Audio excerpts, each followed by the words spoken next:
am back with some more cat exercises. Yeah. So let's get meowy.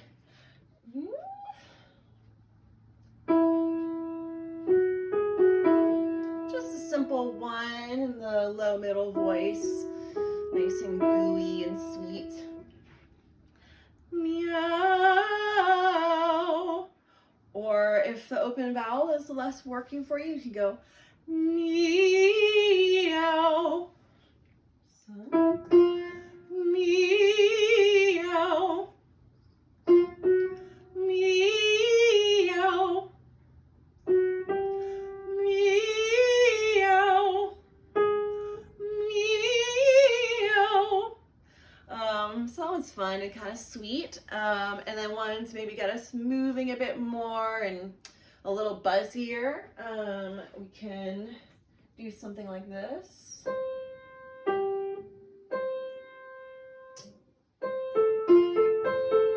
There it is. All on meows. Meow, meow, meow, meow, meow, meow, meow. Meow, meow, meow, meow, meow, meow, meow. Meow, meow, meow, meow, meow, meow, meow. Meow, meow, meow, meow, meow, meow, meow. Meow, meow, meow, meow, meow, meow, meow. Meow, meow, meow, meow, meow, meow, meow. Meow, meow, meow, meow, meow, meow, meow.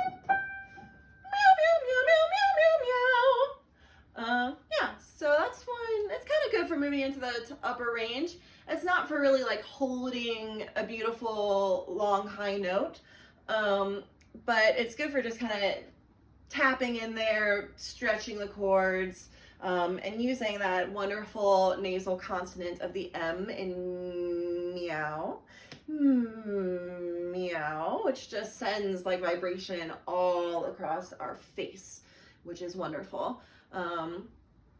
And you know, and just enjoyable, honestly. So I had another one. Oh yeah.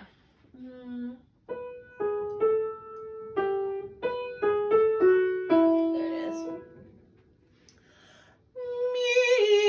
Meow. Meow. Meow. Meow. Meow. And that was kind of fun. And then otherwise just like make cat noises. Like little baby kitty noises. It's a really good way to warm up high notes, honestly. Just meow, meow, meow, meow, meow, meow, meow, meow, meow, meow, meow, meow, meow, meow. You know, it just warms the chords right up for your big high note. Yeah, all right, well, have fun, y'all. Have some meowy times. See ya.